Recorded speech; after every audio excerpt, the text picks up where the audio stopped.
So, dear students, आज we will learn proof of laws of reflection. आप लोगों ने लॉज ऑफ रिफ्लेक्शन तो पहले ही पढ़ा होगा. ये हम लोग स्कूल सेक्शन से पढ़ते आ रहे हैं.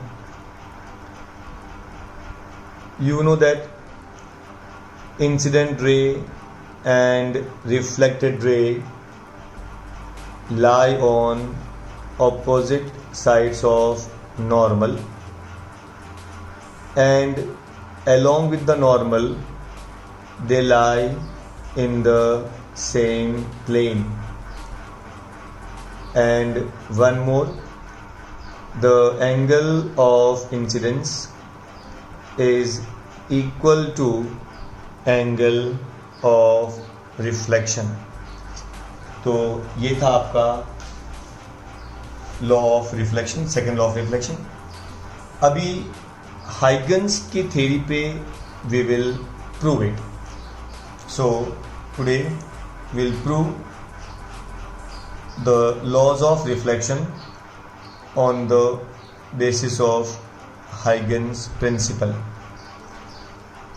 एक्चुअली इसका डायग्राम बहुत सिंपल है and I will give you perfect measurement. आपको याद रखना है. इनफैक्ट इवन टेक्स्ट बुक में भी आपको प्रॉपर डायग्राम नहीं मिलेंगे, but I give you the best and simplest diagram, जो अगर आप एक्सपर्ट होंगे तो आई बेट यू कि विद इन 15 to 20 सेकेंड्स में आप ये डायग्राम ड्रॉ कर सकते हैं. So just pay attention. For example अभी देखा हमने, आप एक हॉरिजॉन्टली एक लाइन ड्रॉ करो और इस लाइन, ये जो लाइन रहेगा उसका लेंथ रहेगा 15 to 20 सेंटीमीटर. तो आपने एक लाइन ड्रॉ किया, उसका लेंथ रहेगा 15 to 20 सेंटीमीटर और हमने उसको नाम दिया एक्स वाई. अच्छा, ये रिफ्लेक्शन है. देयरफॉर आप ऑब्जर्व करेंगे कि नीचे आपको ऐसा स्लैंटिंग लाइन ड्रॉ करना है, क्योंकि this surface will act as mirror, and therefore ray will move in the same medium. अब सबसे इम्पोर्टेंट, हमारे पास में एक स्केल तो रहेगा और मैं आपसे ये भी एक्सपेक्ट करता हूँ कि शायद बोर्ड के एग्ज़ाम में भी आपके पास कम से कम ये वाला स्केल तो रहेगा ही रहेगा. आप उसको कैसे करेंगे? आप एग्जैक्टली उसको मिडल में स्केल को रख दीजिए और इसको आप ऐसा टर्न करो सच दैट ये जो ग्लांसिंग एंगल है, this angle should be close to 30 degree. ये जो आपका ग्लांसिंग एंगल है वो 30 डिग्री के आसपास ही होना चाहिए. तो आपका डायग्राम एकदम परफेक्ट रहेगा, कोई उसमें प्रॉब्लम नहीं रहेगी. तो हमने इसको ऐसा स्लैंट करके 30 डिग्री के आसपास ग्लांसिंग एंगल रखा. उसके बाद में आप स्केल से दोनों तरफ का आप ये लाइन ड्रॉ कर दो. तो हम लोग ने ये दोनों तरफ लाइन ड्रॉ कर दी. ये आपको समझ रहेगा. ओके, ध्यान दीजिए कि जैसे ये आपका एक प्लेन वेव फ्रंट है, ये प्लेन वेव फ्रंट है और इसको आप नाम देख सकते हैं पी क्यू. तो पी क्यू एक प्लेन वेव फ्रंट है which is bound by 2 parallel raise. तो ये जो पैरेलल रेज है ये इसको बाउंड करता है. तो these 2 parallel rays are moving and जैसे ये प्लेन वेव फ्रंट का जो वेव नॉर्मल है, मतलब रेज ऑफ लाइट है, तो जैसे ही वो ये पॉइंट आर पे सपोज मूव किया, देन आर पे मूव किया, then the position of other ray can be obtain by drawing perpendicular. इसका मीनिंग ये हुआ कि जैसे ही ये रे यहाँ पहुँचा आर पे, तो दूसरा वाला रे कहाँ तक पहुँचेगा, ये पॉइंट एस तक पहुँचेगा। और कैसे मालूम पड़ेगा, हमने इस पे परपेंडिकुलर ड्रॉ कर दिया है। तो we have drawn perpendicular from R on the other side, ये आपका हुआ पॉइंट एस। अब ध्यान दीजिए, अभी सपोज C1 या C be the speed of light, तो ये जो रे एस है वो सपोज T तक जाएगा और it takes time small t, it takes time small t। तो डिस्टेंस का फॉर्मूला क्या होता है, सो डिस्टेंस मतलब स्पीड इनटू टाइम। तो यहाँ पे स्पीड क्या था c और टाइम क्या था t, सो डिस्टेंस क्या हो गया st। So st is the distance, तो we can say st is equal to ct, where c is the speed of light and t is the time. So distance travel is st and this distance st is equal to ct. अब ध्यान दीजिए, जब ये वाला रे s से t तक पहुंचा और उसका डिस्टेंस था ct, तो उतने ही टाइम के अंदर ये जो दूसरा रे है जो r से जाएगा वो कितना डिस्टेंस ट्रेवल करेगा। आई रिपीट, ये जो रे है QS वो S से T तक पहुंचा in time T and C is the speed of light, so distance travel is CT and this CT is equal to ST। ये S ये T, तो ST is equal to CT। मेरा question ये है कि उतने टाइम के अंदर यहां से जो रे निकलेगा वो कितना डिस्टेंस ट्रेवल करेगा।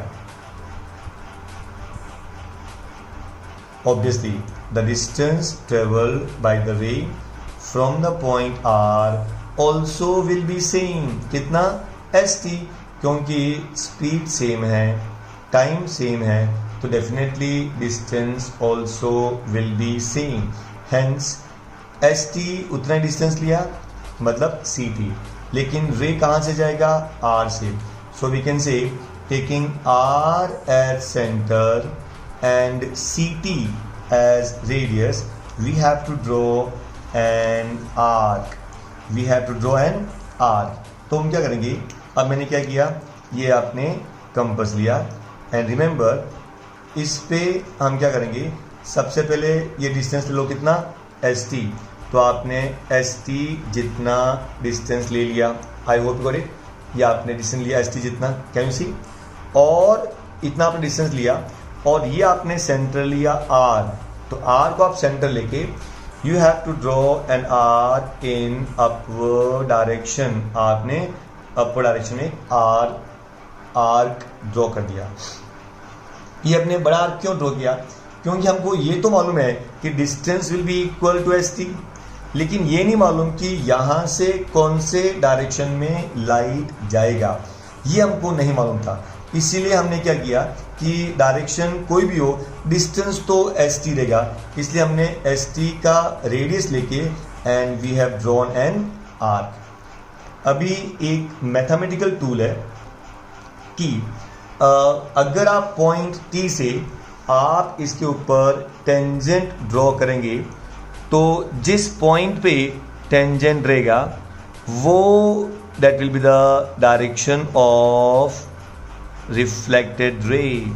तो आप देखेंगे कि ये जो पॉइंट S है एग्जैक्टली इसके ही इतना ही हाइट पे आपको एक पॉइंट मिलेगा, और ये point the point of intersection of tangent will give you direction along which the ray will travel and therefore आपको पॉइंट R से आप एक रे पास करेंगे और वो रे को आप इसमें से पास कर दीजिए। So this will be your reflected ray. अब from the point T you have to pass a parallel line. तो आप पॉइंट T से आप एक पैरेलल लाइन ड्रॉ कर दीजिए, तो ये आपको मिलेगा रिफ्लेक्टेड वेव्स, और ये आपका प्लेन वेव फ्रंट है। और इफ़ यू ड्रॉ परपेंडिकुलर इसके आप पैरेलल में आप लोग एक और लाइन ड्रॉ करेंगे, तो ये दोनों हो गए आपके रिफ्लेक्टेड प्लेन वेव फ्रंट। ये क्या आपके incident plane wave front. I hope you got it. तो याद रखिए ये इंसिडेंट प्लेन वेव फ्रंट था, P Q and R S, और इसको बोलिए आप नाम दे T, call this as U, name this as V, call this as W. So we can say UT and VW will be the reflected plane wavefront. ये आपको समझ गया। अब हम क्या करेंगे, at point R let's draw a normal। तो हमने क्या किया, इस पे हमने एक नॉर्मल ड्रॉ कर दिया, तो ये हो गया आपका नॉर्मल, और उसका नाम होगा MR। So MR is the normal. MR is the normal. अब ध्यान दीजिए, what is the angle of incidence? Angle of incidence क्या होता है? Angle made by incident ray with the normal. So ये हो गया आपका angle of incidence, जिसको आप नाम देंगे I। अगर ये I है तो बाजू वाला कितना होगा? अगर ये देखो ये नॉर्मल है, नॉर्मल मतलब परपेंडिकुलर मतलब 90 डिग्री, तो अगर ये I है तो बाजू वाले का नाम होगा 90 माइनस I। ये आपको समझ रहे हैं? अच्छा, ये मैंने बोला कि ये आपका रिफ्लेक्टेड रे है। अगर ये आपका रिफ्लेक्टेड रे है, then angle made by this with this normal is angle of reflection. तो ये हो गया आपका एंगल ऑफ रिफ्लेक्शन, जिसका नाम होगा R। तो ये हो गया आपका R। तो बाजू वाला कितना होगा? This will be 90 minus R, 90 minus R। I hope you got it. अब मुझे देखिए, ये आपका 90 माइनस R, देन अभी ये दोनों पैरेलल रेज हैं और ये हो गया आपकी ट्रांसवर्सल। तो अगर ये वाला एंगल और ये वाला angle will be congruent, because they will be named as corresponding angle, will be named as corresponding angles। तो अगर ये 90 माइनस I है तो ये वाला भी 90 माइनस I होगा। आई होप यू गॉट इट। तो ये आपको हमने सभी एंगल्स के हम लोग ने आपको नाम बता दिए। अब ध्यान दीजिए, let's take triangle RST and triangle TUR। I repeat, हम दो ट्रायंगल लेंगे, triangle RST and triangle TUR। आपने ये दोनों ले लिया। अब हम क्या करेंगे कि ये प्रूव करेंगे कि the two triangles are congruent. We will prove that the two triangles are congruent. I hope you got it. तो ध्यान दीजिए, पहले हम एंगल कौन सा ट्रायंगल लिया हम लोग ने? We have the triangle RST, so we write in triangle RST and triangle TUR and triangle TUR। ये आपने दो ट्रायंगल ले लिया। अब प्रूव करेंगे कि the two triangles are congruent. ये कैसे मिलेगा आपको? Now please see. सबसे पहले तो आपने डिस्कस किया रहेगा कि RS is common side, triangle RST and triangle TUR में RT इज कॉमन साइड। तो आपको RT कॉमन साइड मिल गया, नंबर 1। दूसरी बात, angle RST 90 degree, angle TUR 90 degree, तो ये हो गया आपका ईच 90 डिग्री। तो ये हो गया आपका सेकेंड पॉइंट। अब एक्चुअली सबको प्रॉब्लम आती है कि थर्ड पॉइंट कौन सा होगा, ये किसी को भी मतलब काफ़ी लोग उसको इतना जल्दी नहीं बता सकते। सो कैन टेल मी, इसमें तीसरा पार्ट क्या रहेगा? so that we can prove the two triangles are congruent. Actually इसमें सबसे इम्पोर्टेंट यही बात है. तो आप ये बता सकते हैं कि थर्ड पॉइंट कौन सा होगा, so that we can say that the two triangles are congruent. ज़रा ट्राई कीजिए. मैं आपको वापस फिर बोलता हूँ कि triangle RST and triangle TUR, इसके अंदर नंबर 1 RT कॉमन साइड और RST 90 TUR 90. शायद आपने ध्यान नहीं दिया रहेगा, आपको क्लिक नहीं हुआ रहेगा. ST is congruent to RU, क्योंकि ST जो था हमने रेडियस लिया था और उसका ही मेजरमेंट लेके हमने RU लिखा था. I hope you got it. So we can say ST is congruent to RU by construction. याद है आपको, हम लोग ने ST इतना रेडियस लिया था और इसको रेडियस लेके R सेंटर लेके हमने यहाँ पे R ड्रॉ किया था. Hence we can say ST is congruent to RU. तो by construction, so we can say the two triangles are congruent by hypotenuse side theorem. So in these two triangle we can say that triangle RST is congruent to triangle TUR. हो गया congruent. अब अगर ये दोनों triangles congruent है तो we can write corresponding angles of congruent triangle. Therefore, we can say triangle STR. Triangle STR. या ऐसा बोल सकते हैं एंगल RTS. एक ही बात है, RTS ये वाला is congruent to triangle TRU, मतलब ये वाला angle. Can you see? So I can write therefore. Can we write? और यहाँ लिखता हूँ therefore can we say angle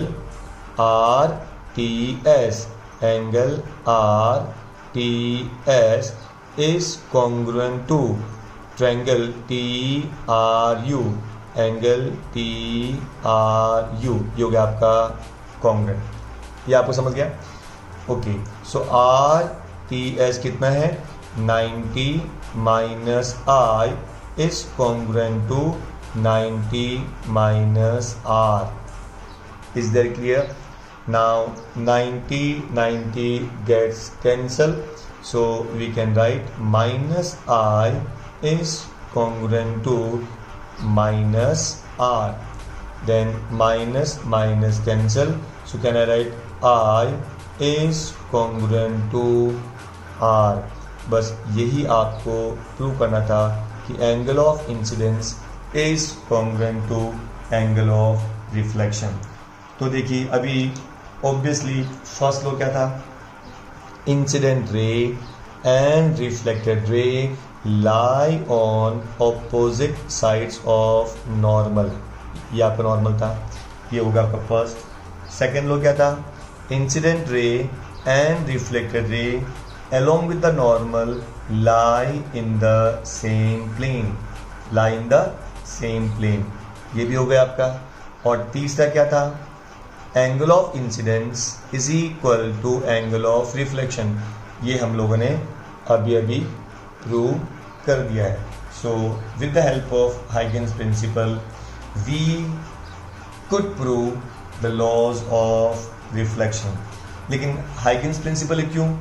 क्योंकि देखो, जब आपको याद है मैंने क्या बोला कि when this wave plane wave front bound by the PR and QS, जब वो रे पॉइंट R पे पहुंचेगा then it will act as secondary source of light and will emit secondary wavelets in all possible direction with speed of light. तो इसके बाद में it will act as secondary source. अच्छा, तब तक ये जो रे ऑफ लाइट है वो S तक पहुंचेगा बाय गोइंग द परपेंडिकुलर, और वो रे जब आगे ट्रेवल करेगा T तक, उसी टाइम के अंदर the distance traveled by the light from the point R also will be same. तो अब आप एक्चुअली एग्जाम में कैसे लिखेंगे? Please see exactly word to word जैसा मैं बोलता हूँ आपको एग्जाम में एग्जैक्टली वैसा ही लिखना है. कैसे? Consider a plane wave front PQ bound by two parallel rays PR and QS. When the ray PR strikes the surface XY at R, then position of other ray can be obtained by drawing RS. Now the ray QS will continue to travel in same direction up to point T. Let C be the speed of light and it takes time T. Therefore, distance ST is equal to CT. Then the ray of light from R in same time T will travel same distance. Hence, taking CT as radius and R at center, an arc is drawn. Then a tangent is to be drawn from point T. The point of intersection is U. Now pass a line from point R through point U. This will be reflected ray, and if you draw a parallel line passing through the point T, we can draw parallel wavefront. So TU and VW are parallel, or we can say reflected plane wavefront. Hence, from this diagram, you know that this white paper is a plane. So incident ray PR and RU are on opposite side of the normal, and along with the normal they lie in the same plane. And just now we have proved mathematically that angle of incidence is equal to angle of reflection. I hope you got it. तो ये आपका most important topic था इस chapter का, और exam के अंदर 100% आपको आएगा. तो ये था आपका proof of laws of reflection by Huygens principle. I hope आप सबको समझा देगा.